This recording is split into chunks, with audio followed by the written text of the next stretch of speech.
In this podcast, we discuss Boro's transfer window, the ins, the outs, the maybes, and your podcast questions. This is the Boro Breakdown podcast, and this is our Boro transfer chatter in a pod.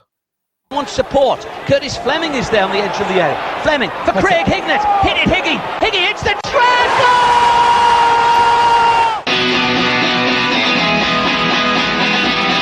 Connolly coming alive again.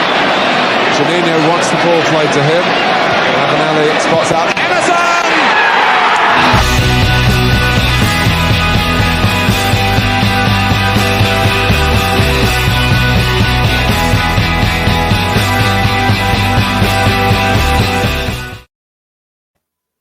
Hello and welcome to the Boro Breakdown podcast with Jonny, Dana and Tom and our special two guests this evening, Craig Johns and Dom Shaw from the Gazette. Guys, thanks for joining us. Of course, it feels like an annual thing now, doesn't it? But there's 4 in for Middlesbrough, 9 out, a couple of extensions and plenty of rumours to talk about. Guys, as always on the podcast, I want to ask how you sum up your feelings in 3 words. Dana, do you want to go first? Yeah, I'm going to keep it simple and say a solid 7, because I don't think we've quite reached the peak heights of Bournemouth's flashy transfer deadline day, but we've made some good business and obviously gotten a few players off the books as well. So all in all, obviously we've improved the left-hand side of the pitch as well. Pretty decent transfer window, all things considered. Tom? I'm going to go with a job well done. I thought it was nice to see us get most of the signings sorted at the start of the window. A job. Oh, I'm just going to say job well done then. Get rid of A. Trying to loan in an extra word there. Where was I? Oh, yeah. So it was nice to see it all get done kind of early in the window. We didn't kind of leave anything too late. And even when it seemed like we were after people kind of very late in the window and we didn't sign anyone on deadline, it wasn't too disappointing because it seemed like we had strengthened enough earlier in the window. Absolutely. Dom, 3 words. The word police are out this evening by the looks of things. So 3 words, or you can sum it up as a meme, however you want to sum it up. Yeah, I went for 3 words, and one of my words is which I thought was a waste, but I'm sticking with it anyway. A clear plan. I think it was clear from the off that Boro knew what they wanted in terms of ins and outs. Wilder said that at the start of December, and all managers say that, don't they? Going into a transfer window, but it was pretty clear that Boro knew exactly what they wanted and how they wanted to get it. So I think it was a window very well executed. Window well executed. I should have said that. Yeah, never mind the clear plan. I prefer window well executed. We'll go with that. Okay. Craig, what are you going to go for? I'll go with efficient balancing act. I think, efficient. They got the work done quickly in terms of the incomings. That was nice to see all 4 signings in by January 14th. And it was a balancing act of a month. Chris Wilder wanted to, have his squad look more balanced by the end of the month, and I think he's done that with the ins and outs. And financially balancing those books is always important to balancing the kind of long-term project that they've got with the short-term, ambitions that they still have and are still realistic this season too. Efficient balancing act. So, Craig, for the first question tonight, then, what do you think Boro's strategy was then, go for? Because you said there short-term goals. You're also looking at the future as well. What do you think Boro's strategy was this window? Yes, I think it was exactly that what I spoke about. I think Chris Wilder was quite clear, wasn't he, at the start of the window in terms of what he wanted to take from January. He felt the squad was a little imbalanced. Obviously, it wasn't a squad recruited for his formation, his preferred formation, if you like. So there were certain parts of that squad that he needed to balance out. That included people leaving as well, because it wasn't fair to retain players who didn't suit his style or perhaps didn't play in positions that were no longer used by the football club. And so, balancing that squad, in terms of that balance as well, he made clear he liked, left-footed players on the left side. So Riley McGree was a really big signing, and part of that kind of long-term vision that the club has in terms of getting, assets, bringing assets into the club and having that kind of potential future sell-on value, which of course Keelan Boyd Muntz is in that category too. But also, as we see it, thinking about that kind of short-term ambition as well, and the fact that because of how well Chris Wilder's done so far at Boro, there is still a very real prospect of success coming from this season, and therefore, I think credit to the club. They've backed Chris Wilder and brought in two very good and very highly thought of Premier League strikers who I'm sure had a lot of interest from elsewhere, but Boro moved quickly, brought them in. They suit Wilder's kind of style of play, and ultimately give him options at the top of the pitch. You were determined to say options down there, weren't you? I was going to slip right in. I emphasise the word, but it's going to part of everyone's vocabulary, that. But yeah, I think it's absolutely spot on there, Craig, with the short-term success, the long-term value, trying to acquire a lot of assets which we can sell on, which we haven't really seen of Middlesbrough really over the last few seasons. But with Kieran Scott coming in, Dana, it's first official window. He's described the free agent list as well as the best he's seen in a long time. And I appreciate we are looking short term with the two loans of Balogun and Connolly.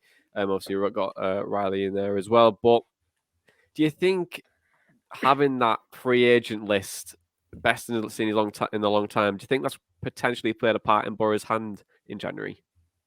Yeah, potentially. We could be looking at free agents in the summer. I mean, you look at the list and taking Boro out of the equation. I mean, there's the likes of John Swift, Sam Johnson, Ben Burton, Diaz, of course. Even beyond the kind of standout names, there are still players there that can do more than a job for Championship clubs. I mean, we were told that there was a player that Boro were interested in on deadline day that is out of contract in the summer. So, I mean, we could well be looking at free agents in the summer, and it's maybe relaxed our stance a little bit. Obviously, maybe Craig and Dom will know a little bit more about that in terms of the ins of the transfer window. But yeah, obviously there's a lot of players out there, not just in the Championship as well, in League One as well. There's some good players there available. So I wouldn't be surprised to see Boro look at the free agent list, because to be honest, I mean, looking at the list itself, the players on it, you'd be stupid not to, really. Oh, yeah. Well, you do need a head of recruitment or someone to help with the recruitment side of things. And since Kieran Scott's came in, now head of football, he's identified a head of recruitment, Dom, as probably the next part of call. Do you think that's where he's potentially searching? I think so, yeah. Chris Wilder was asked about this at the start of that December, and he said then that it was something that it's Kieran's department. It was what Kieran was looking at. I think what's important is, although Kieran Scott is in charge of that department, it's not, what he says goes type thing. It's got to be a team. It's got to be a back and forth. And that is obviously something that he's prioritising and looking to get in place. There was an interview in The Athletic only this morning, kind of looking ahead to the Man United game, interviews with Chris Wilder and Dale Fry. And within that, he talks about how what he wants is to have a structure in place where if he gets hit by a bus tomorrow, and those are his words, there's a structure in place that the next guy comes in and it just carries on. That's something that we've talked about for years, isn't it? Having a system in place whereby whoever's the manager, you have a style, a strategy, a philosophy, so you're not lurching. And again, that's a word Kieran Scott's used, and I think Chris Wilder's used as well, from one style to another. Gary Monk to Tony Pulis to Jonathan Woodgate. Woodgate said on and off the record when he was in charge that he probably underestimated just how difficult it was going to be to get players playing the way he wanted to play. Now, it wasn't that they weren't capable of playing that way, of getting the ball down, of playing at speed, but they've been drilled to play the complete opposite way for, however the last 18 months or 2 years before that. So that's common sense, isn't it? That's something that we've said for a while. And I think you can see now that structure is going to be in place. And the other thing that I think was obvious was, Neil Warnock did a very good job, but had he been in place in January, you would have had, you'd have been banging heads together, wouldn't you? Because Warnock could have clearly been looking at the short term and what he needed to get Boro up this year. Whereas Boro are looking at players who can make a short-term impact, like Riley McGree, hopefully. But ultimately, if Riley McGree doesn't make a massive difference in the second half of this season, it kind of doesn't really matter.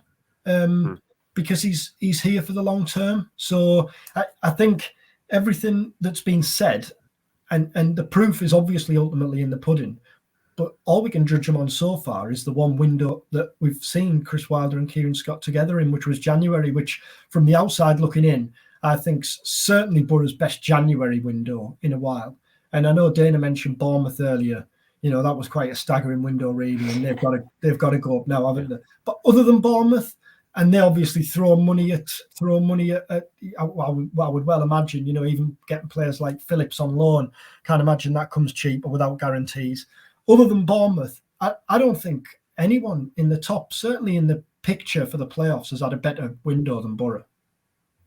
So just with that then, and you were saying there, Dom, around the players, like obviously the players coming in and not fitting the system and stuff like that. When we look at outgoings with Wing, Uche, Brown, Dejan Stojanovic, of course he still exists.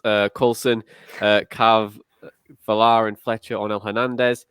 Lewis Wing, permanent move to Wickham. Why do you think he left Boro on a permanent basis? Do you think that he didn't fit the system, or was it a case of he needed to just move on to get more game time? You know what? I think it was just, it got to that stage where it just suited all parties. I think from the outside looking in, it had maybe gone a bit stale for Wing. Sheffield Wednesday looked a great move for him in the summer. There was championship interest. You know, Sheffield, big club. They're going to be challenging at the top half. And by all accounts, that hasn't gone well for him. He struggled there. I think he probably just needs, you know, you look at that Boro midfield now, you've got your obvious three. Then you've got McGree coming in. Then you've got Piero. He's not going to get in that midfield, is he? And I like Wing. I'm a big Wing fan, but he's not going to get in that midfield. So I think it suits everyone now for him to go and to almost kind of kickstart his career again. I think, like, it's worth pointing out again, just kind of how much of a success story Lewis Wing has been. It's, you know, I think I'm right in saying he was Ron Bone's last signing. And you know, Ron Bone, he was professional dream maker for God knows how many years. But reading that Instagram post from Wing, you know, that it really has been a fairy tale, hasn't it? The way it's turned out over the last few years. I remember interviewing him at the hurling show, whatever it's called these days, down at Eston, not long after he'd broken in, and he was saying there how, you know, his dad had. For years, massive Boro fan. His dad for years had to split, going to watch Boro home and away and going to watch him in action for Shildon. So he said, like, now I'm living my dad's dream. He's still getting to watch the Boro, but he's getting to watch me play for the Boro. So I think it's been great. I loved watching him. I thought he was fearless in Tony Pulis's team and exactly what Boro needed. You know, finally someone who was going to take the handbrake off. Slightly surprised in Wickham. Maybe. I don't know why. There's no kind of reason for me being surprised, but I don't know. I just am. But I think it's a great move for him. Top end of League One, kickstart, get going again, and I hope it really works out for him. It's interesting because his best performances probably in the Boro shirt was under a style under Tony Pulis, where it was predominantly a long ball and well drilled. Ainsworth is probably like a similar type of manager, really. I think they had the lowest short passes in the top 4 divisions, I think, last season, and then the season before that as well when they got promoted. So it could potentially be that thing where he plays that similar role under Ainsworth and he might find similar success. But Tom, would you have liked to seen Lewis Wing have a future at Boro in this season or in the coming season? Say if he did come back in the summer, do you think he could have potentially got a chance to play for Boro next season? I'm sure there probably would have been like even the smallest chance, and I know he would have most likely applied himself 100% to it. I always remember when Pulis was manager, there'd be games at the Riverside where at half time, him and a coach would be out on the field and he'd be doing runs from kind of like one touchline to the halfway line. He wasn't even on the bench at that point, but he was still out doing that and kind of trying to improve fitness and stuff like that. So I think that just kind of shows the attitude he has, and I'm sure he would have, like I said, applied himself 100% to try to fit into the system under Wilder. So if he'd have had a small chance, I'm sure he would have loved to take it. But I think Dom just summed it up perfectly there. I think in front of the current midfield three, McGree, Piero, I think it would have been very difficult for him to get into that team at all. So, Wickham could be a very good move for him. Could be, indeed. We wish Lewis the best of luck. But Craig, another player that left on a permanent basis, Marcus Brown, he was kind of like this player that probably wouldn't have fitted the system anyway, given that we're playing with wing backs now. Would you have, one, like to see him get his chance under Chris Wilder, and two, do you think it was the right move for him to move on a permanent basis back to Oxford? Yeah, from it feels very similar to that to Lewis Wing in how it suits all parties, really. I mean, yeah, you've got a feel for Marcus Brown. I certainly feel for him. He's just had such bad luck at Middlesbrough every time. It kind of looked like he might finally go on and kind of, prove what we all knew was there and what he was capable of. There was an injury or for whatever reason, it just never seemed to happen for him at Middlesbrough. And I feel, really sorry for him because it wasn't for the want of trying from his point of view.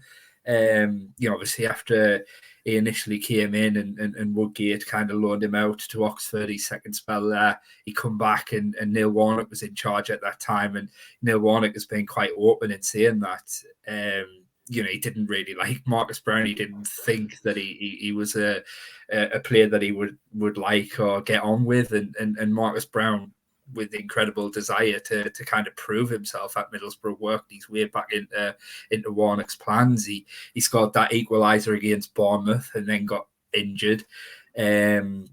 Just coming back from injury, again looked like he was going to prove what he was capable of and show his true talent. Scored the goal against Wickham at the start of the year, and then the very next game suffered that ACL injury in the FA Cup at Brentford. And his time at Boro is very much like that all the way through. Unfortunately, it just never quite got going for him. And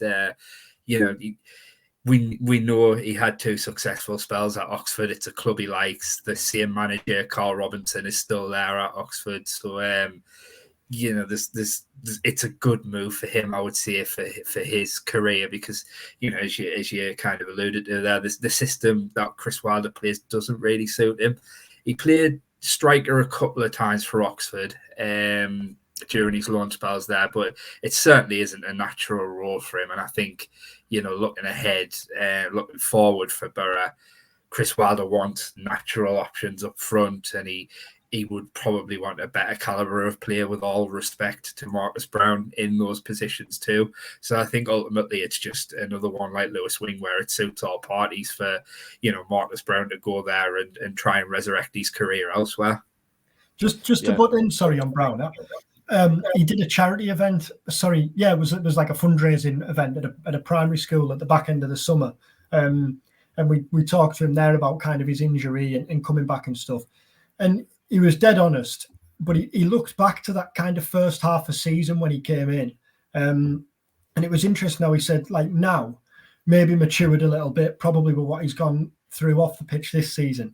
He looks back and realised he was far too harsh on himself, and probably didn't realise how much kind of being homesick was going to have on his performances on the pitch. He said he was coming home from games. I think his brother moved up with him, if I remember rightly. And he was coming home from games, kind of kicking himself and being really hard on himself. Why aren't I doing it? Why can't I play like I know I can play? I do think at times we underestimate. I think the same for George Saville when he first moved up. For a young lad, as much as I love life on Teesside, for a young lad who's spent all his young life in London, playing in London, being with his mates in London, kind of coming up, being with no one, other than your teammates, it does take a lot of adjusting, doesn't it? And, we've seen with Bowler and Dykesteel how they've gone on to establish themselves. There's nothing to say if Brown had been a bit more fortuitous, that it couldn't have worked out similar for him. Yeah, that's sorry, just to go again as well. That's something that I quite like about Marcus Brown, and I mean, I never actually got the opportunity to ever interview Marcus Brown. I know you did a couple of times, Dom, and when we've spoken privately, you've always spoken highly of how he was to interview and what his character was like, kind of off the pitch. And then certainly in when you saw in his kind of social media interactions when he wasn't involved in the Boro squad. He was always posting about the Boro, and just in general, you saw his social media kind of videos and stuff of him, at Rockcliffe, and just generally, he just seemed like a good guy, a nice person. So yeah, while it ultimately hasn't worked out for him at Boro, like I do genuinely wish him the best of luck, because you do wish good things for good people. Yeah, he's a top talent is Marcus Brown. But just to touch on the homesick stuff, Dana, do you think that could potentially maybe play a part in like Piero as well? Obviously, he's came from Argentina. There's doesn't really speak much of the language just of yet, and we did say at the start of the season that it's going to take him probably a long time to adjust. Do you think that's probably the reason why we haven't seen as much of him as we wanted to yet? Because he's still trying to bed in still. Potentially. I mean, I know there's a big clamour for Piero to play, and quite understandably as well, obviously, given the excitement of his arrival. It's a completely different deal and transfer to what we've been used to in recent years. But yeah, you're right there. Obviously, a young lad away from family. I think his girlfriend is here now, which is good for him at least. And his dog, of course, which always helps to have a pet alongside you. But yeah, I think patience is probably needed. And this is where I think we have to maybe... I don't know, think back to how we were when Warnock was in charge, and there was a big clamour around Piero then, and why isn't he playing, why isn't he getting the team? To be fair, I think I can hold my hands up and say Warnock was pretty much spot on with how he managed Piero. And I mean, back then, I think context is important as well. The midfield wasn't playing particularly well, was it? I think we saw a lot of problems in the centre of the pitch under Warnock. So part of the clamour is understandable, but all in all, I think, as you've said there, homesickness can definitely play a part. But yeah, hopefully we can see Piero soon, because I mean, we've seen him already, haven't we, in the Cardiff games, and we had that little run where he was alongside Crooks in midfield, and he did look really good. So yeah, fingers crossed he can kind of start to bed in or continue to bed in as he has progressed through so far. And just since you were speaking about Neil Warnock, it's only right we chat about Cardiff and Uche Piezu. Tom, you've idolised Uche in your game on 7-aside on a Friday. Do you think Boro now potentially lack a plan B under given that Uche's went to Cardiff? And two, do you think Cardiff are the right side to get the best out of him? Well, I did say kind of, I think end of December, start of January, I think we might miss a plan B if he does leave. I'm kind of changed my mind on that now with Wilder bringing back McLaren Ball and putting all the strikers on at the end. And I think in terms of having some height up top and someone who's able to win headers as part of the strikers coming on, Coburn could be a decent different option done in that McLaren Ball tactic there. So, yeah, it seems like we might be covered there, but it does seem like Cardiff could be the best to get the best out of him. Obviously, he scored on his debut last night. I was saying before we started here, I think him and Hugo up front would be a hell of a physical partnership as well. So, obviously, I idolise him, so I'd love to see that. And yeah, hopefully, because Cardiff are fairly lower down the division, he can hopefully do us some favours and some of the results as well.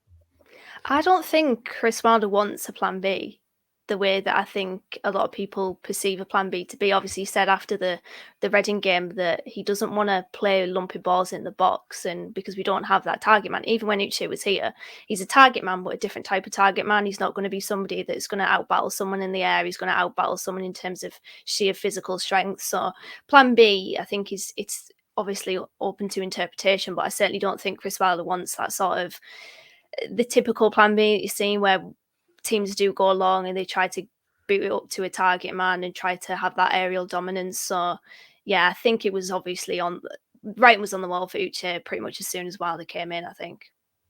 With I think that's spot on from Dana as well about Chris Wilder and his plan B. His plan B is, as Tom alluded to, against Reading when they fell behind, it was throw attacking options on the pitch, but there was method to what might have looked like madness. Like some of the strikers dropped a little deeper. And ultimately it was about overloading the box. But still, you saw with the goals that they scored, the 2 goals that they scored against Reading to ultimately win the game, it was still built around that kind of patient build-up around the penalty area and working it out wide to Marcus Tavernier or to Isaiah Jones to then put the ball in the box at the right time. And then it becomes about movement in the box and getting into the right place at the box and delivering well. It's not about being a big kind of burly striker like Ikpeazu is. It's just about getting the movement right and playing the right ball at the right time, which is why I think ultimately, as much as I also really like Uchi and love his wholehearted kind of attitude when he plays, I ultimately don't think he suits the style even in Chris Wilder's plan B, if you want to call it his plan B. He still doesn't suit that what Chris Wilder wants. Yeah, obviously with him going now, it does open up another door for another Boro striker in Josh Coburn. If Dana Uche would look to potentially move on someone more permanently, do you think Josh Coburn fits the system a little bit more than what Uche does? And also, do you think Boro should look to double down on the young centre forward? Well, I think we should look to double down on him anyway, because he's obviously full of potential. He looked really good alongside with Callum Kavanagh in the under-23s. Whether or not he suits the system, we've seen that he's clinical. I think he's got the best goals per game ratio, goals per shot ratio in the Boro team. Obviously that is a small sample size, but still, he's obviously got that finishing touch. But whether or not he suits it in terms of his overall style of playing, the build up before it gets to his feet, remains to be seen. He's a big frame, is Coburn, isn't he? So I don't really want to put him in the box of him being a target man, because to be honest, I haven't really seen enough of him in terms of maybe starting games, etc., to kind of make that judgment. But we should definitely double down on him. It'd be great to see a Boro striker actually come through the academy and take that number 9 shirt, because we haven't really seen any since, Danny Graham got knocked out on his debut or whatever. So yeah, I think we're long overdue with Boro striker, so hopefully he could be that. Just crack up every time. I remember that goal. I always just crack up. I don't know why. Was it Charlton? It was Charlton. Yeah, it was. You'd like to think as well that Coburn would have a better song than Danny Graham. Yeah. We are a creative Seven Nation Army. I was going to say, does it fit into that? Well, we could probably fit it into that, yeah. If we had a Joshy on it, maybe. Yeah, I'm trying to think of what we could maybe. It could like, Joshy Coburn. It doesn't really go as much. I feel like we need like a middle word to go in An with expletive. Does he have a middle name? Get VAR. We'll discuss this. I know we call him Joshy fucking Coburn. That's we go score from there. So I can't really say that, to be honest. I think his middle name, if Wikipedia's right, is Guy, which is nice for it, really. Anyway. We'll come back to that at the end. We'll come back to that at the end. Dana, we were speaking a lot about Jonathan Woodgate's time, and obviously with Marcus Brown as well. He was a sign of his. Hayden Coulson was brought in with Woodgate from the academy, and he's found his time at Teesside, since he's been in the first team, quite limited since Woodgate's left. Obviously he struggled under Neil Warnock, and now he's on loan at Peterborough. I appreciate he was at Ipswich and then made the move on transfer deadline day. Are you surprised in like the small demise in Hayden Coulson? But two, do you think Boro could have potentially brought him back in more of like a sporadic role? I'm surprised he's not gone on a permanent, if I'm honest. It might be a similar situation to Uche, that Boro would have preferred a permanent deal, but came to a compromise at the end with time running out. But I don't know. When you think of Hayden Coulson and the skill set that he has, it's hard to not think he suits the Chris Wilder way, because obviously he's an attacking wing back. He's quick, he's nippy. I think he could definitely offer something in the final third. Energetic as well, getting up and down the wing. But for whatever reason, it hasn't worked out at Ipswich. By all accounts, that's injuries. And I just feel like this move to Peterborough is almost delaying the inevitable. And we could see someone come back and all of a sudden become a part of Chris Wilder's plans. Chubrat Pom potentially, you never know. But I think with Hayden Coulson, it's probably a case of, as I said, delaying the inevitable. Am I surprised about his demise? A little bit, yeah, because there was a point on the podcast under Jonathan Woodgate, where we said that Coulson and Spence are probably the most important parts of the team. Such was their kind of rise through the ranks. So a little bit surprised, but to be fair, with Mark Bowler and his rise through the ranks as well, potentially maybe not. But yeah, I mean, it is a shame with Coulson. Hopefully he can play well at Peterborough and kind of re-energize his career a little bit. To Dom or Craig, do you think he has a future, Hayden Coulson? Sorry, Craig, I completely agree with Dana.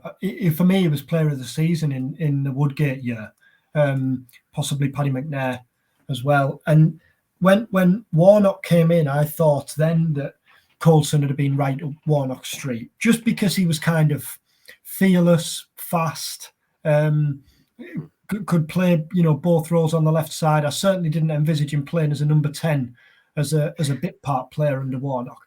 But as Dana alluded to there, if someone had said at the Christmas of the Woodgate season that in 2 or 3 years' time, whatever it is, that both Jed Spence and Hayden Coulson would be out on loan at teams below Boro in the ladder, you'd have been staggered, wouldn't you? Probably at the same time, if someone had said that Mark Bowler and Anthony Dyke-Steele would be part of the furniture in the starting 11. But again, agree with Dana. Coulson looks like a perfect fit for this system. I think the disappointing thing has been that because of his injuries, Wilder didn't really get a chance to go and have a look at him. We know that he was watching Jed Spence, for example, before just before his Boro appointment. But because of Coulson's injuries, he hasn't had a chance to be watched by him. So I think this is very much an audition now, the second half of the season. Boro will be watching closely. We see Maddo on Twitter, don't we, going all over watching the loan players. I would just expect that he'll be making several trips to Posh. And I think this now is kind of an audition for what happens in the summer. Judged purely on that one season under Woodgate, I'd like to see him given another go, really. But I'm not convinced we will. Yeah, it'd be interesting to see how we move probably in the summer for that. But in terms of like the audition side of things, Dom, there's Kavanagh now on loan for Lowry, Isaac Fletcher. They moved to Harrogate, Queen of the South, and Hartlepool respectively. Do you think they're all on audition as well, or do you think it's just valuable for them to get some loan experience for the remainder of the season? I think it's probably more about the I think I'm right in saying that's the first loan for all three of them, isn't it? It certainly is for Kavanagh and Fletcher, and Folarin obviously hasn't since his move from Tooting and Mitcham. Kavanagh's the really interesting one there, isn't he? He's the one that I think we'll all be kind of watching closely. He started, was it last night or Tuesday night, having only been there 5 or 6 days, and everything you hear from the coaches and from everyone around the youth setup of Boro is very excited about him. His goal record speaks for itself. But even then, even if he goes to Harrogate and scores a hatful between now and the end of the season, you still kind of feel when another loan, perhaps in League One, if it went to plan, would make more sense next year than putting him in. Unless he's a complete revelation, and you think, well, hold on, what have we got on our hands here? But I think it looks a more of a better fit to go on loan again next year. Isaac Fletcher, I can't say I've seen a lot of him, but again, you would hope he thrives at Hartlepool because Graham Lee knows him well. Obviously, I think it probably says a lot about Fletcher that Lee is coming for him, clearly going into a manager that rates him. And as for Folarin, it's kind of difficult to see him breaking in. But then equally, Queen of the South seem to have this magic touch, don't they? So he could come back an absolute world beater. Yeah, the Alan Johnson effect. But I think, again, that's probably a case of let's just see how he fares. I always thought, although Folarin was kind of first in last season, I always thought Jones looked a bit more polished and rounded than Folarin. Folarin looked a bit more raw, didn't he? But equally, he clearly has something because Warnock, he caught Warnock's eye last year. So let's see how that one. Let's see how he fares there and reassess in the summer. But I think Cav's the exciting one. Yeah, absolutely. I think you're spot on as well when you say about the extra loans for probably all three of them, because even if you let them go on loan for probably the next 3 seasons, they're all still in the early 20s. So like there's still such a long way to go for them in the careers as well. But Craig, the window's shut now. But could we potentially still see outgoings maybe in the next coming weeks? It's unlikely. I think we asked Chris Wilder about this. Neil Wilder. Yeah, we asked Chris Wilder about this today in relation to James Leah-Saliki, because of course he was one who they wanted to see go before the end of the window, and that didn't happen. And unfortunately, now most of the major European windows are closed, so not much prospect of that happening. But there are still a couple. I think from memory, I think Turkey is open till the 8th. And we know from the summer a couple of ex-Boro players moving to Turkey in the summer. There's certainly the financial capability to do a deal in that country. And then I think it's February the 10th that the MLS window opens. Again, potentially financially capable of doing a deal and taking him there. It's quite clear that Ren don't want him back. So the prospect of just terminating the loan was never on, unfortunately, and of course it wouldn't be now because the registration window's closed. So they've got the kind of dilemma of, do we let him go back to Boro where his prospects of not playing are quite high, or do we can't terminate that loan, bring him back here, have to pay his wage, and there's absolutely no prospect whatsoever of him playing because we can't register him in our squad. So ultimately, he's probably James Leah-Saliki going to have to stay at Boro. And interestingly, when asked about him today, Chris Wilder, he's always maintained that the decisions he made on the likes of Saliki, Brown, Ikpeazu, they weren't personal decisions. They were footballing decisions, and therefore, because Saliki hasn't gone out, the door's still open for him. It will be difficult, especially now. McGree's come in this window, and Boyd Munce too, who ultimately they're all vying for that similar position, that kind of left-sided 8 position that Marcus Tavernier currently holds. It'll be difficult for him, but he'll be welcome back after the Africa Cup of Nations, and it'll be up to him to kind of try and show something that he hasn't yet shown, and try and get back into that team. Yeah, it's really difficult for him to probably try and get some game time probably towards the end of the season, and appreciate in Chris Wilder's mind as well that he's thinking, well, he's probably off in about 6 months, so we don't really have to commit to him, and if he doesn't play for 6 months, it's kind of like it's not the end of the world for both parties, and Saliki still getting paid. But let's talk about incomings then, because that's where all the Boro fans want to hear about. And Balogun, Connolly, McGree, and also Neil Taylor is extended as well. We did, of course, extend some contracts with Josh Coburn too. But I want to hear all of your opinions on this one, because who and which signing has impressed you so far? Tom, do you want to go first on this one? Who's impressed you? So far, I'm going to say Balogun, most of all. I mean, he's only had a few kind of like brief appearances to do it in, but I think especially in the last game against Coventry, he's definitely showed the flash of quality that was needed for the goal. And I think even at Blackburn, when we were watching him, we put all the strikers on, but kind of like he was more out left and Watmore was out right. I thought he looked very good there. Even watching him before he came here, I think it was Arsenal Sunderland in the cup. Like he's kind of shown what he's about. Even back then, he's very good with the ball at his feet. So out of the kind of limited times we've seen every player at the moment, I say he's probably been more impressive. So one for Balogun already. Dana, are you going to go for a double Balogun? Yeah, I would say Balogun. I mean, the flick. I mean, I'm in the East Stand, so I couldn't quite see that flick in the build up to the goal against Coventry quite as well as some people maybe in the West Stand, or certainly where you sit, Jonny. But yeah, that was a good piece of play. He looks really good technically. I mean, even in the cameos just before that Coventry game, I know they were very, very short cameos. To be fair, the Blackburn game, because of the added time, it was a little bit longer, but he does look good. So I would have to say Balogun, yeah. Balogun. Could we have a hat trick for Balogun here, Craig, or are you going to go somewhere else? No, yeah, it would have to be Balogun for me as well. We haven't seen an awful lot of the majority of the January signings, mostly Aaron Connolly, really. And I don't want to have a pile on Aaron Connolly. I don't want to be kind of writing him off so early into his career. He's a young boy who's barely played any football for the last 12 months. But I think I know you highlighted it on this podcast, and I've highlighted it as well in analysis of recent games. That kind of left-hand side for Boro hasn't quite matched up to the right-hand side of Boro.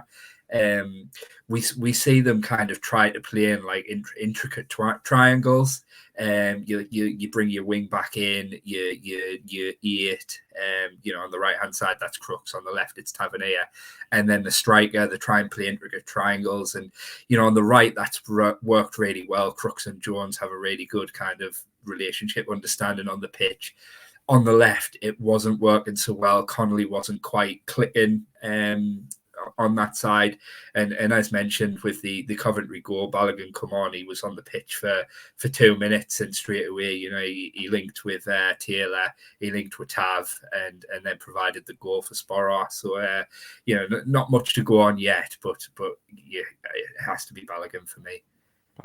Dom, are you going to go for Balogun as well? Yeah, obviously, yeah. Balogun, and there's nothing really much I can add that hasn't already been said. I think the only thing is, it's probably credit to him as a character and as a professional as to how sharp he's looked, given his lack of football, really. I know he's played under 23 football and the checker trade or whatever it's called now, Papa John's, or but Identity Crisis Cup, I like to call it. Yeah, exactly that. Yeah, but yeah, he's the obvious standout so far, isn't he? I think he might start at Old Trafford on Friday night, but we'll have to wait and see. Yeah, it's interesting to note that kind of football he's played. I know Dom kind of mentions there that he has still played under 23 football as Balogun, and just in some way defensive of Aaron Connolly, who I mentioned earlier, and obviously has been coming in for a lot of criticism, and some of it deservedly so. He wasn't good at Blackburn, and he wasn't good again against Coventry. That can't be ignored. But in his defence, whereas Balogun has played a lot of under 23 football, and I appreciate it's nowhere near the standards of the Championship, it's still football, and you still maintain some kind of sharpness. Aaron Connolly hasn't even had that at Brighton. He hasn't been playing under 23 football much, and of course, as rarely played for the Brighton team. That's throughout the whole of the 2021 calendar year. So I think he just needs that little bit of time to probably get back up to speed, probably a bit of confidence, and who knows, maybe even a bit of love of the football again. Sometimes players can fall out of love with it, and he has had quite a bit going on kind of off the field as well. So hopefully that will kind of click for him with some games as well. And I agree with Dom that I expect Balogun will come into the team, and I think it's probably good for Connolly to come out of that starting 11, but then it becomes his turn to kind of be the one coming off the bench and making an impact, and hopefully from that he can build his sharpness, build his confidence. If it's his confidence he needs a bit, and we will still see the best of him, because when he first come through at Brighton, he showed what he was capable of and what he could be capable of, and there's definitely still an exciting player there who could have a big impact at Boro for the rest of this season. Yeah, it'd be interesting to see how we utilise him probably in the coming months. But I think just on the impress ones, I'm going to say Balogun, but then also for the 5 out of 5, but also Boyd Once. I think he was really impressive in the FA Cup Tigers Mansfield as well, and hopefully we see a little bit more of him as well. But in terms of Connolly then, Dom, because like Craig was saying, he hasn't played a lot more football, but how would you like to see Boro utilise him in the coming months? I think in the immediate games, in the immediate weeks, it's a challenge for Chris Wilder, really, because I do both on a managing him as a footballer, but also as a bloke, as a person. I think what Craig said there about bringing Balogun in, and I agree with that. But given that Chris Wilder has, already publicly supported him. You've probably read the quotes with Wilder saying, I know he's a good player and he's going to show that. I know I'm kind of going back on what I said initially, but do you then follow that up by bringing him out of the starting 11? But then equally, again, it's without being overly critical, because I think you look at the two games, Blackburn, I don't really think anyone was at it. He was poor, but let's be honest, he wasn't the only one that night. And against Coventry, again, I think it's not a cop-out to talk about his lack of football. When I looked, I think he's played 154 minutes this season for Brighton. He's already played 213 minutes for Boro. So it just shows kind of, that he's coming in a little bit rusty, especially as Craig alluded to there, which he hasn't been playing under 23 football. And then the other thing is getting to grips with a style of play. Now, Folarin Balogun is someone who Chris Wilder has courted for years. Now, obviously that is because he clearly rates him as a player, but it might also be because he looks at him and thinks he's right up my street with how we play. He's going to fit in seamlessly. Yes, he has to adapt to the quirks, but he's going to, I can see that he's on the same wavelength as I am, whereas with Connolly, that might not exactly be the case. So I think it's far too early to write him off. What I would say, though, is on the evidence of what we've seen so far, yes, Balogun's been mentioned, but I also really feel for Duncan Watmore, because for me, Watmore was key to the early success under Wilder. I know me and Craig have talked about this a few times. I remember the Nottingham Forest game when Boro were ahead.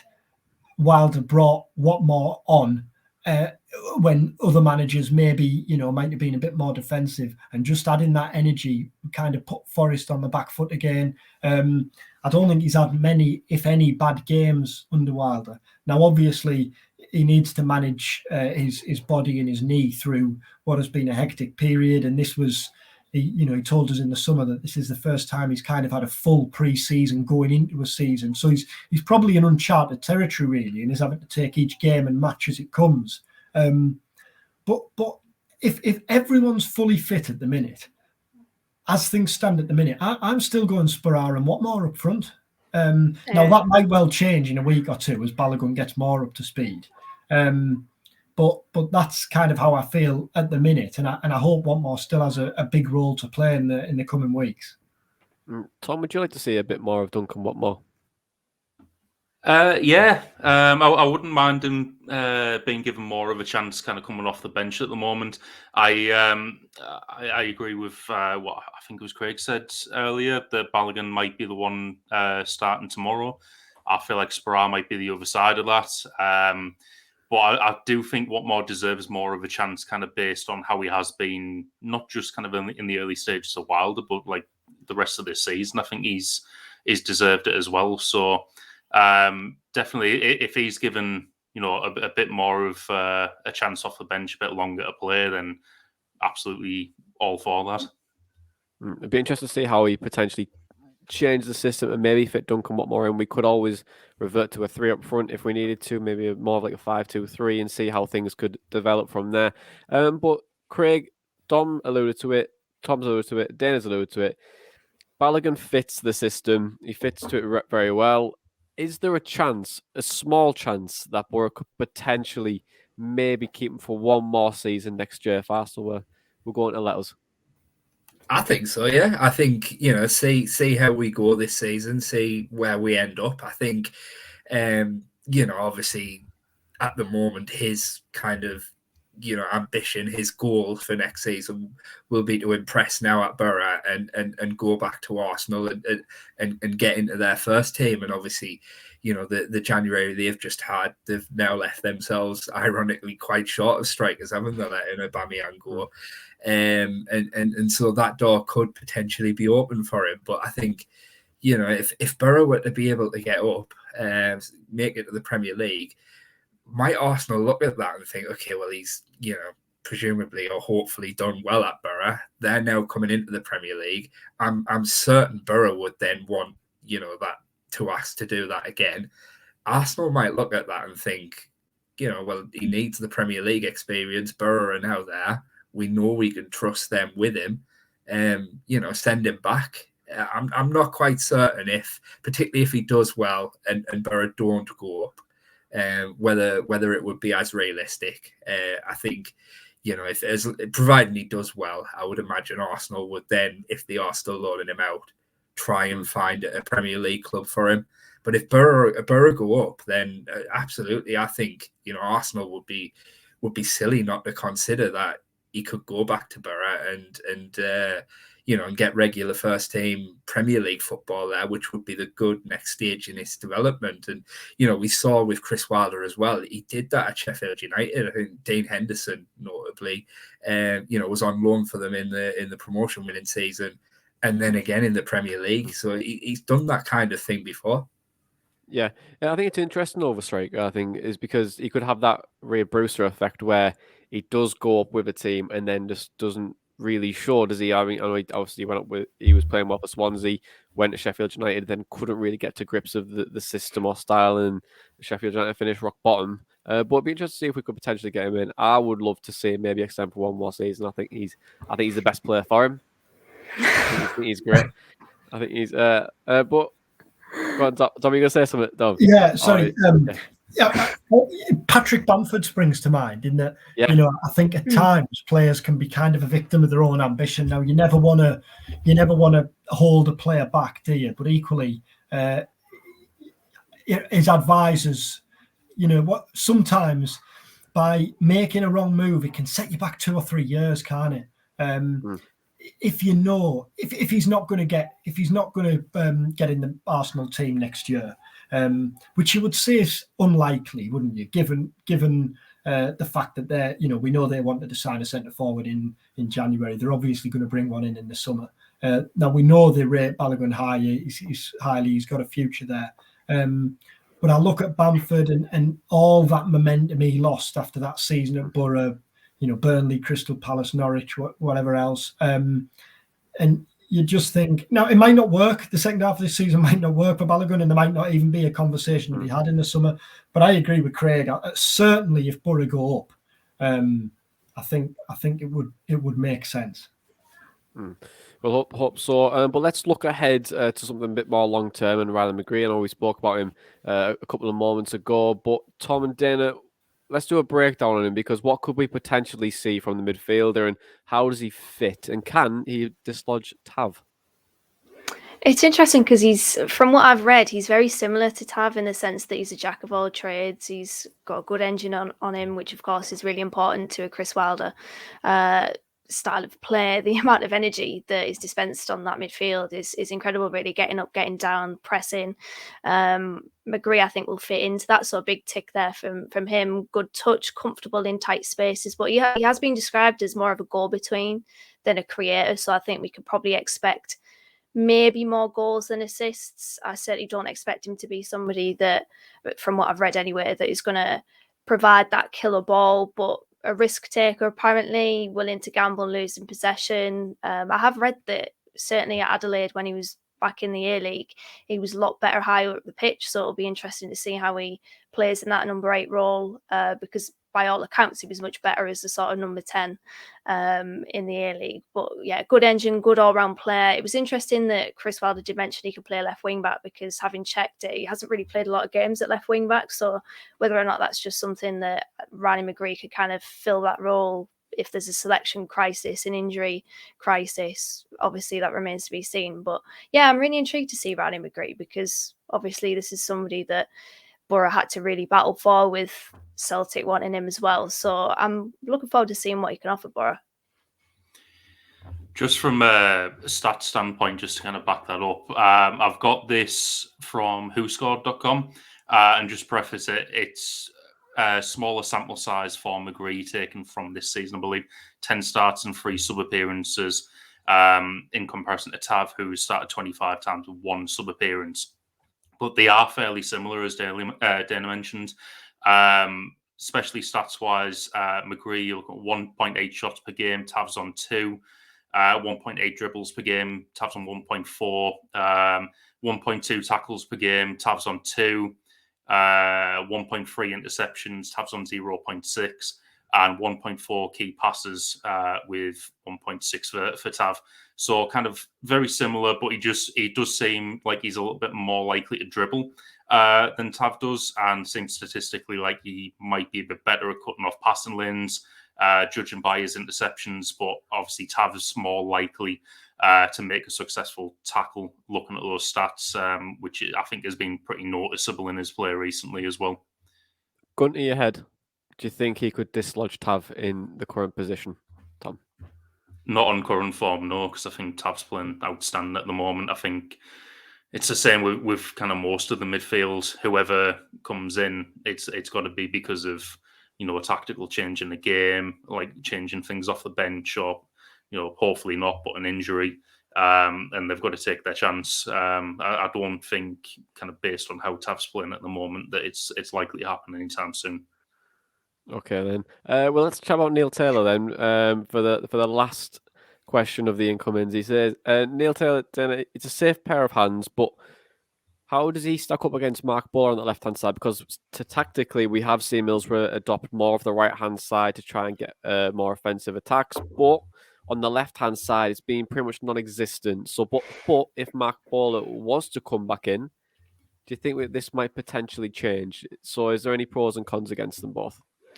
Well, I mean, it could change, because I think simply put, Matt Bowler is more attacking than Neil Taylor is naturally. So, I mean, Taylor's pretty much a fullback playing wing back, isn't he? So, I mean, he's done a good job. He's been solid, but definitely in terms of attacking, there was snippets of it, I suppose, against Reading, where he was linking up really well with Tav and Paddy McNair as well. But I think Bowler's probably going to naturally offer you a little bit more attacking.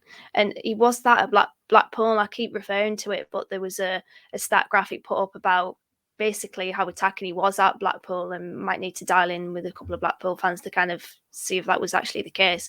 But I mean, I think you can probably expect a little bit more in terms of maybe goal contributions from Matt Bowler, a little bit more creativity. I mean, Neil Taylor has been good, but don't get me wrong, but I think definitely in terms of getting the ball into the final third, it has been lacking, and that's why the left has been overshadowing the right. There's still potential there, though, to be fair, in Neil Taylor to obviously drive up the pitch, and maybe it's just a case of kind of Balogun potentially coming in and knitting that together, because as Craig said earlier, it just hasn't quite worked for Connolly on that left-hand side. So I think there's still potential in Taylor, Tav and a Balogun, for example, or a Watmore. So I don't think we should write Neil Taylor off right now in terms of the attacking side of the pitch. I mean, I know I did want a more attacking left wing back in January, but yeah, I think he's been solid as Neil Taylor.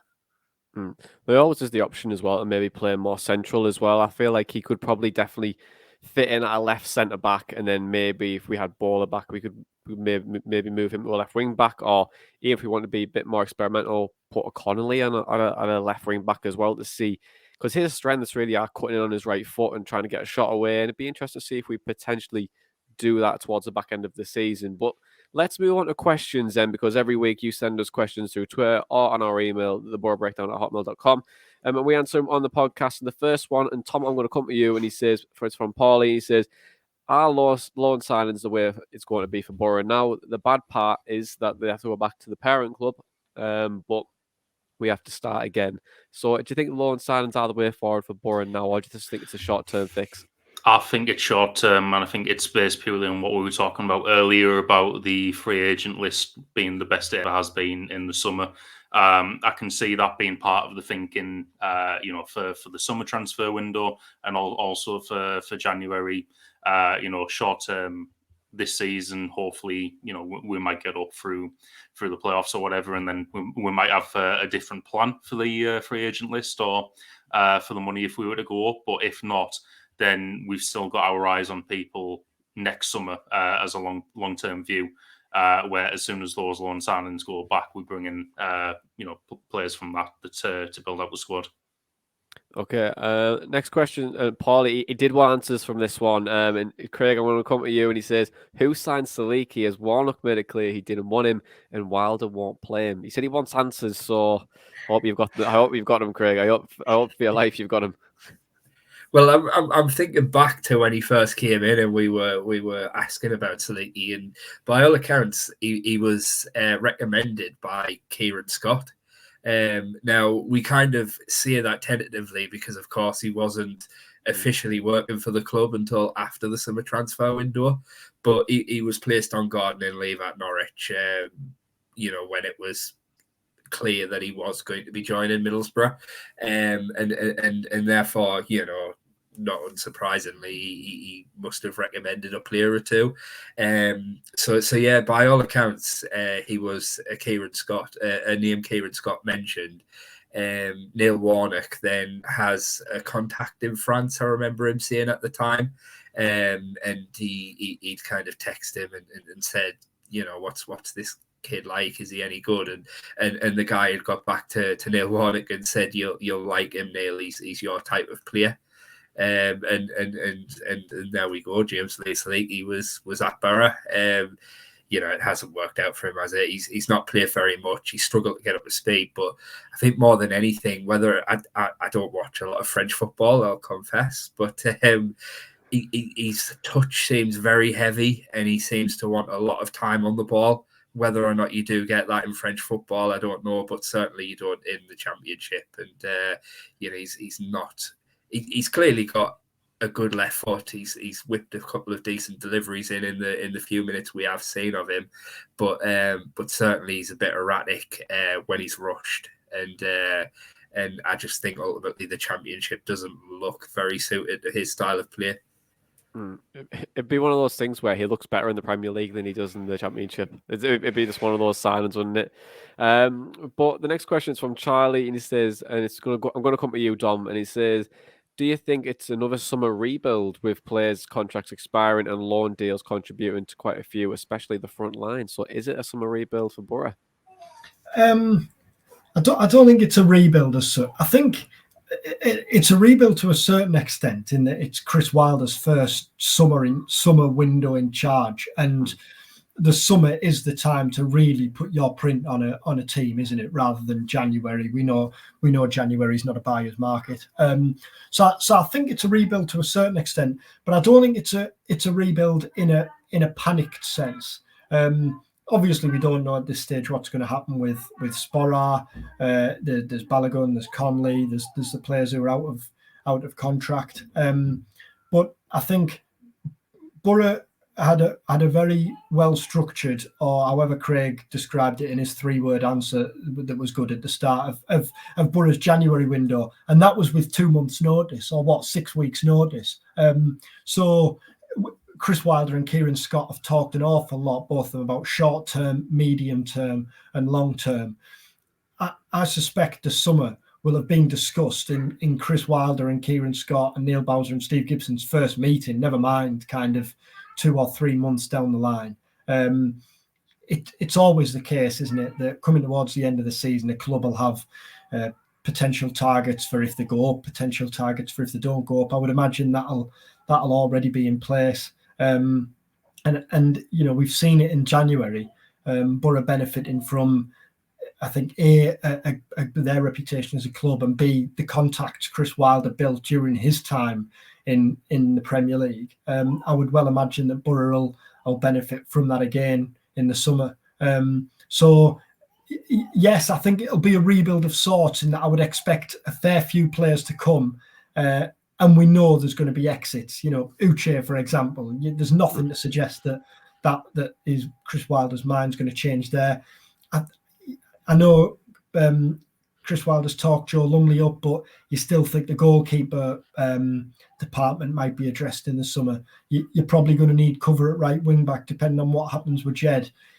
Are you a centre half short? You look at Grant Hall and think, well, he's clearly not Wilder's type. We don't know what the future holds short term for Nathan Wood, whether he goes out on loan. So there's clearly a lot to address. But I think the key thing to stress is, regardless of whether Boro go up or not, they look like they're going to be doing it from a position of real strength. It really does. I've never been so excited for a Boro team in a long, long while. I think with the way that we could potentially be looking, especially in the coming months. But in January, Dana, we did make a little spreadsheet on potential links. And this question's from Jake. He says, of the players who are linked with us on our spreadsheet, of course, who would you have liked to see us sign? And then there's a second part of it as well, which I'll come to you as well with. But the first part, what do you think? Matt O'Reilly, 100% Matt O'Reilly. Matt I watched O'Reilly. him in the Old Firm yesterday, and he looked really, really good. He was actually on the right, even though he's naturally left-footed, and he looked really good on that right-hand side. In fairness, I know he's literally only just signed for Celtic, but I wouldn't be surprised to see him in the Premier League within the next 2 years. And obviously, that was a position that Boro needed to strengthen the sort of left-hand side of the pitch, which he was naturally on at MK Dons. So Matt O'Reilly, but Jonathan Panzo as well. Obviously, that signed for Forest. I think Forest have got a good pick up there. Boro needed, or maybe not needed, but it would have been nice to have that left-footed centre half cover, and Panzo can play left back as well, and probably left wing back. So, yeah, them two, but probably Matt O'Reilly. I've been a big fan of Matt O'Reilly for a while, and yeah, it would have been nice to see him at Boro. But we got Riley McGree now, so it doesn't really matter, does it? And just interestingly, Dan, I know it's going back to our last podcast, Ryan Giles, he said that you would like to sign him for Boro. He did go to Blackburn as well. It was Connor Grant that I said. Connor Grant. Oh, Connor Grant as well. Yeah. Was it? Oh, did I say Giles? I think I might say Giles. God knows. But anyway, I think it was Plymouth thought. The part B of it though was while we obviously trust his ability to manage, do you have any doubts on Wilder's choices of recruitment given the fortunes of Sheffield United signings? So, is there any doubt in your mind that Chris Wilder couldn't bring in potentially a decent or a bad signing? I don't know. I feel like he gets tarred with this, I don't know, reputation almost from the signings that he picked up towards the end of his time at Sheffield United. But you can't forget, Jack O'Connell is probably the biggest example. He picked him up. I can't even remember where he picked him up from, but he made him into a player. And I think he was speaking about this in a press conference, and he said that he was in conversation to be in the England side. And that's the sort of signing that I kind of expect from Chris Wilder. And obviously we've spoken about Caelan Boyd-Muntz and asset building. And I think that's definitely the direction that Boro are going into, rather than just throwing money at the wall and hoping that something works out. I'm not really too fussed or too concerned, shall I say, about Chris Wilder's recruitment. I think he has recruited well. Obviously, you're going to get some hits, you're going to get some misses, but nothing that particularly concerns me, no. I'm assuming Jake might be referring to maybe Brewster, McBurney, potentially. Yeah, I think they're probably the only two that kind of stick out in terms of like high price footballers, isn't it? But I think given just quickly to put in, I think given everything that we know was going on behind the scenes at Sheffield United in those last few months, it'd be, not foolish, but it wouldn't be wise to judge Wilder on that, especially given all the success he'd had before. And I've got to be honest, when Ryan Brewster signed, Brewster was electric here for Swansea, wasn't he? Very true. When Brewster signed, I'm thinking, why are Liverpool letting him go? Now, obviously, Jurgen Klopp knows a little bit more than me, and he was clearly good judgment. But at the time, I certainly didn't think that looked like a bad signing. I think as well, like you've got to appreciate that, every transfer carries a risk, and, you can be as diligent as you want, but you're not going to get every transfer right. I remember one transfer window at Manchester United where Sir Alex Ferguson signed Cleverson and Eric Jemba in the same summer. What a throwback. It wasn't his finest summer, that one, but I don't think anybody would be questioning Sir Alex Ferguson's ability to sign a footballer. So, you're not going to get everyone right, but I think as long as you get the majority right, and in taking Sheffield United from League One to the Premier League and doing as well as he did, particularly in the first season in the top flight, you've got to assume that the majority of the signings he made for Sheffield United were good signings. And like I said, as long as you get the majority right, then that's good, really. Yeah, absolutely. I'm going to stick with you, Craig, because Ted sent us a question as well, and he says, obviously the plan was to loan a striker in January without the option to buy later, but were there any tentative inquiries to any potential permanent striker deals in January? So did Boro go for any strikers on a permanent basis in the January window? It's an interesting question, because actually our sister site, the Gazette sister site in Bristol, wrote an article the other day, and they mentioned Boro in Natty Wells, in reports with Natty Wells, and it's interesting because he is a player who I would kind of see fitting in that kind of Chris Wilder striker mold, if you like. I must admit, he wasn't a name I'd heard until that article kind of post window. But I know Gregor, who covers the club down there, is relatively well connected, and wouldn't have just thrown that in from nowhere. He must have genuinely heard that. So that is an interesting one, but it also struck me as strange because of how quickly Middlesbrough did their business. And, quite clearly we know Wilder liked Balogun and has liked Balogun for an awful long time, predating his Boro days. And of course, Aaron Connolly was in, it was days into the transfer window, wasn't it, when Aaron Connolly came in.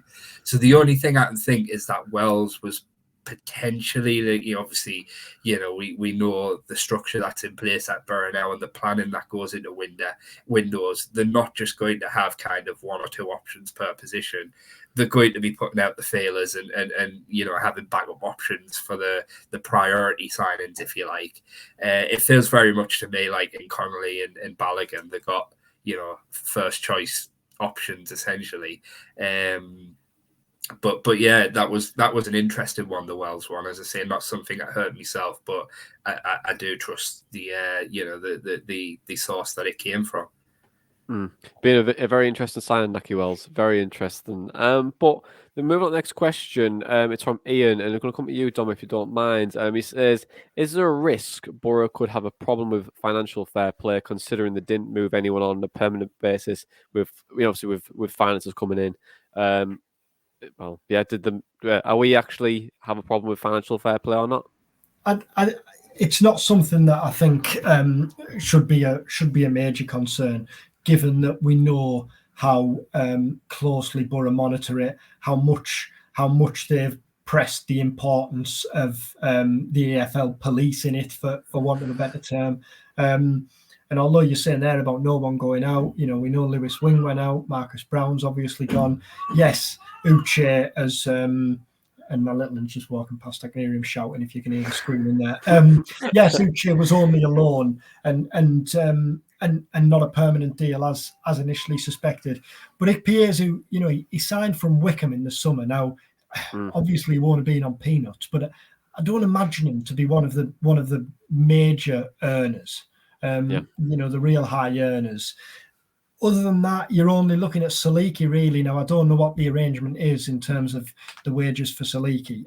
So in terms of outgoings, I don't think, Boro weren't in a position where, we need to flog these players no matter what.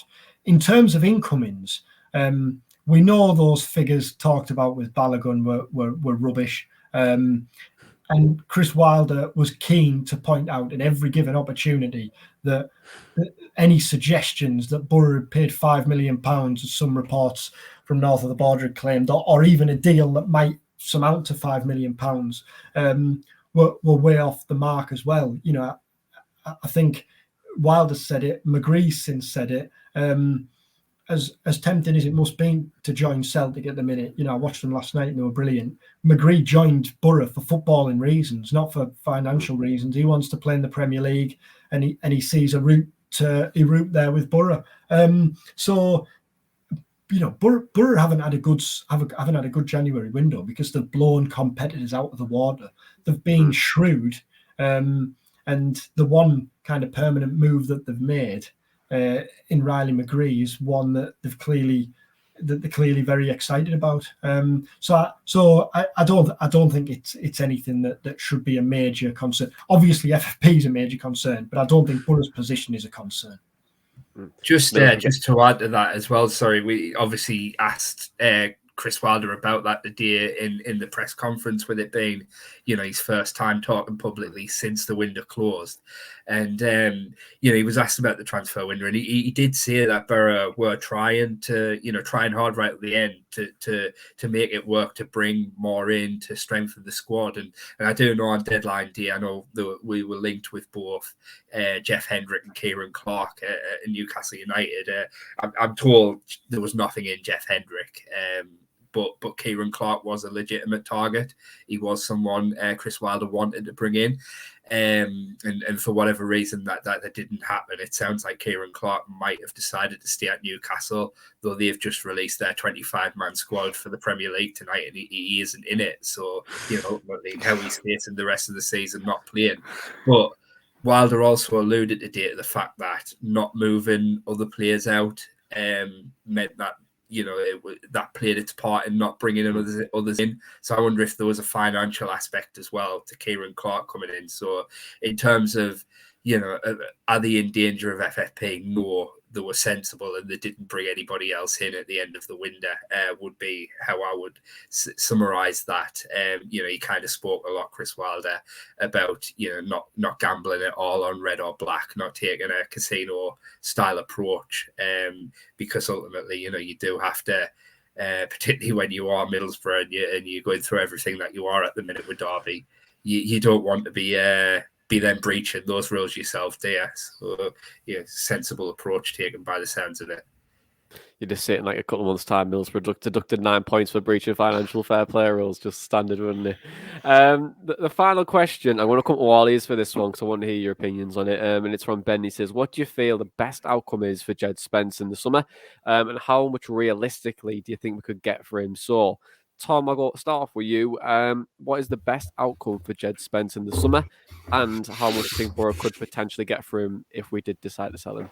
I think it depends where his head's at. I think going into January, it was clear he was very happy at Forest and he didn't really want to come back. And if he had, I don't think he'd have got past Isaiah Jones into the team anyway. But then he's obviously had a great performance against Arsenal, drawn some eyes to him. And there were rumours on deadline day that Spurs were trying to bid for him, and we wanted 15 million for him. I was thinking, if we get 15 million for him, like that is absolutely phenomenal considering where he was kind of in the summer and coming into this season. So I mean, if he keeps adding stock to his name, why not? But I feel like that was probably like over-reported, and it might be slightly less than that with like a sell-on clause. But I think with how well he's doing, we could probably expect a decent fee for him. £15 million. Would you drive him there, Tom? Pick my Manjaros on the way there. Oh, absolutely. Dana, what do you think? What's the best outcome for Jed, and how much do you think we could get for him? Yeah, I can't see Jed staying at Boro, to be honest. I can't really see his future being here. To be fair, I can't really see it being at Forest either, because I think Boro will command a big fee. I think 50 million is, I mean, we're in a market where I think teams do throw money on to certain transfer deals. They're buying for potential, aren't they, essentially? So I think 50 million would be brilliant for Boro, considering that we did pick him up, obviously released by Fulham's academy. And I tell you what, Fulham fans must be kicking their club, because they've released some youngsters over the years. I mean, Harvey Elliott, Jed, Fabio Carvalho is probably going to go for peanuts. There's Matt O'Reilly as well. There's another one. So they must be kicking their fans. But yeah, I would say probably 15 million is something that Boro should probably look towards. Okay, Dom, what do you think? It feels, I agree with Dana, it feels unlikely, I think, that I think if he was going to come back, he'd probably come back in January. And there's the Isaiah Jones factor, isn't there? You know, if Jones continues in the fashion he's in at the minute, yeah, I agree with Tom. Spence doesn't get in the team. I think if he carries on in the manner he has been playing for Forest, I certainly think you're looking at 10 million plus for a young English right back who, as I say, has had eyes on him. You know, there was talk of Premier League scouts in the summer, Everton and Wolves, and I'm thinking then, you know, that's clearly agent talk. He's not a Premier League player. There is question marks, clearly, isn't there, about off the pitch and how he approaches the game off the pitch.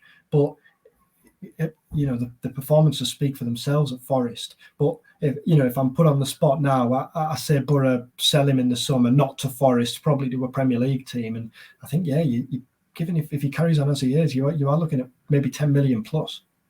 Go on, which Craig. should be another which should be another great success story for Boro's. Now he might go on and be an excellent top 6 Premier League player, but in the sense of you've brought him in from having been released without a club to getting that sort of money for him, for a club like Boro. They say, don't they, that the best clubs, it's what Brentford have done so well over the years, knowing when to sell a player and having trust in their system that they've got someone else to come in and replace him. I think if you got that money for Spence in the summer, regardless of how well he's played this season, I think that's a brilliant bit of business. Okay, Craig, take us home. Yeah, I'm with everybody else on that one. I think ultimately, Spence has kind of made his position clear, and from Boro's point of view, I don't see the situation changing between now and the end of the season with Isaiah Jones, and ultimately Spence coming back to be part of Boro's squad could potentially stifle his progress and all the good things that he's doing. So yeah, ultimately, I think Spence has done very well at Forest, but that's a good thing for Boro in terms of him becoming an asset. And how much could Boro get from him if selling him? Well, it's how much are people willing to pay, essentially. But I agree with everyone else. I think could be a potential bidding war there if enough clubs are coming in. The teams that I mentioned as interested parties are legitimate, and yeah, I think you could be looking at 10 million plus. And 15 million potentially too much, but you would want over 10, so somewhere in the middle, about 12.5. But with all these things, you never get that fee up front. There'll be so much up front, and then so much paid over a certain amount of times, potentially bits that are dependent on certain parameters being met, etc. It's never. That's why we always say the undisclosed now, isn't it? Because I always remember when Sunderland signed Will Grigg, and the reports were that it was 4 million that they were paying for him, where in actual fact they paid 1 million up front, which was still way too much. But it was only ever going to be 4 million if they reached the Premier League. So I don't think, certainly not anytime soon, I don't think there's any danger of them ever having to pay 4 million for Will Grigg on that account. But that's the way transfers work now. So it's the key thing for Boro will be negotiating that those terms and those bits of money, however they do come, and things like sell-on clauses, I think as well, will be important in the deal, because you can always make a little bit of money down the line on things like that too. Okay, so final question came from, they sent me a DM, and it's got from Aaron. It's quite a nice one to end on for you all, and it says, out of the new signings, who would you like to go on a night out with, and what would the activity be? So it's a final question. It's an open question. You're just going to all have an answer for it. So, Dan, I'm going to start off with you. Who, out of the new signings, who would you like to go on a night out with, and what would the activity be? Cricket with Riley McGree. I'm not sure that's a night out, and I also think it's probably too soon because of the Ashes. But just throw that in for the laughs anyway. Yeah, let's do some cricket with Riley McGree. There'll be a place somewhere where they might have like a cricket net, like Courtham. Somewhere, and you Cricket Club. Yeah, like you could go for a net, have a couple of pints, and it'd be a good night there. Craig, what are you going to go for out the new signings? Who would you like to go on a night out with, and what would the activity be? Do you know what? When you sent these questions over last night, this was the only one that I thought to myself, I'm going to have a think about this one, and I forgot to have a think about it. Is there like an itinerary involved and everything? Yeah. I completely forgot to think about it today. So you put me on the spot now, and well, you haven't, because you did prepare me for it, and I just didn't. But I can come back to you if you want. Can we come back to you? I'll go, because he's the only one I've spoken to so far, and he did seem like a genuinely really nice guy. I'll just go for some quiet pints. I'm not a flashy guy. I'll take no Wetherspoons, and me and Boyd Muntz will have a couple of quiet pints in the Wetherspoons. Love it. It's just a quiet night out. So we've got cricket, a couple of pints, and then Tom, what are you going to go for? Cricket. Well, I'm going to go for a similar Aussie-themed one with Riley McGree, but I'm going to find a walkabout that's still open. Have Foster's drinking contest. Foster's drink. Get one of them hats that they used to sell as well. I don't even know where there is a walkabout now. Is that even going? Is that still even I'm exist? sure I've still seen them around somewhere that they haven't turned into Turtle Bay yet. But We'll stick with Turtle Bay. You wouldn't know the difference. Dom, what are you going to go for? Yeah, unlike Craig, I have thought about this. I gave this question more thought than any others. And I'm taking Riley McGree to Holy Molly's at Skelton. Because I figured, without making a sweeping statement, the Aussies are fierce competitors, aren't they? I was up there last week throwing some darts with my mate. There's the mini golf. There's a class selection of dartboard. There's pool tables and snooker tables. Hours and hours of fun there, of competitive fun. So yeah, that's me. Can I add going to the Wobbly Goblin to mine? I've never been to the Wobbly Goblin, but I absolutely love that. Some pub in Stockton. I don't know. These will know more about it than me. Tom, how would you describe the Wobbly Goblin? Oh, the only place that's open past 4, maybe. It's the last stop before the casino for breakfast. Yeah, it's when the Wobbly Goblin is a place where if you told anyone in Stockton you go to the Wobbly Goblin, they'll go, you sure? And then it's kind of like one of those places, to be honest. Sharp intake of breath. Yeah, like you're going there. Wobbly Goblin. It used to be like Silks in Redcar back in the day. Yeah, could be like that. Oh, what's the place in Redcar, Dana, what say you like to go to? Was it Raiders? Not Raiders, no, sorry. Aruba, yeah. You could take them to Aruba. We're going to instead. Aruba. Yeah, we're going to Thirsty Thursday. Yeah, I mean, completely Thirsty Thursday. Yeah, Tunjai's been there with David Wheater and Downing, lots of Turkish people. I mean, oh yeah, that makes sense. Yeah, Corton Cricket Club, and then go to Martha's and whatever. I've forgotten half of Thirsty Thursday, and then go to Aruba. Yeah, sorted. Right. If you go to the Plymouth, there's Craig and Boyd Munce having a quiet pint. You could. You know what? I feel like I've undersold mine as well. Seeing Wetherspoons, I've just been reminded you guys kind of plugged it recently, and it looked right up my street. Boro Core, is it? Yeah, I've not been. Yeah. I've not been, and when you plugged it, I looked into it, and I thought that place looks right up my street, kind of beers I like and things like that. So I might have to scrap Wetherspoons and go there instead. Well, to be fair, nights as well. Yeah, I was going to say, if you fancy coming to a quiz night with us, Craig, and Tom, we could do a quiz night at Playbrew. Could have our own little team. We could call it Pints with Boyd Munce on the or piss something. For Chris. On the piss for Chris. On yeah. the piss for Chris. Do it.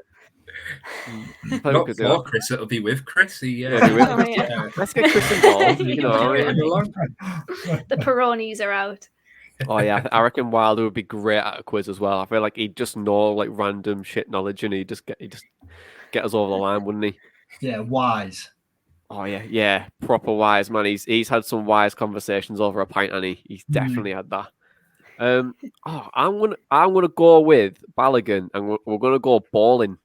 I just feel like Balogun has like this secret skill where he has his own bowling shoes and bowling balls, and I just feel like he could be fantastic at it. Don't know why I feel like he's just really good at bowling for some strange reason. So I'm going to take Balogun bowling, and then I'll take him at the slot seating, so they're all together. show him the sights of Satan. But that's it, guys. Thank you very much for joining me, as always. Craig, Dom, thank you very much for joining us for our annual transfer review show. So we'll probably be seeing you in the summer for a promotion party one as well. But the deadline is shut, and we're now in the running. This is the Boro Breakdown podcast, and that was all your match day chatter in a pod. Up the Boro Breakdown.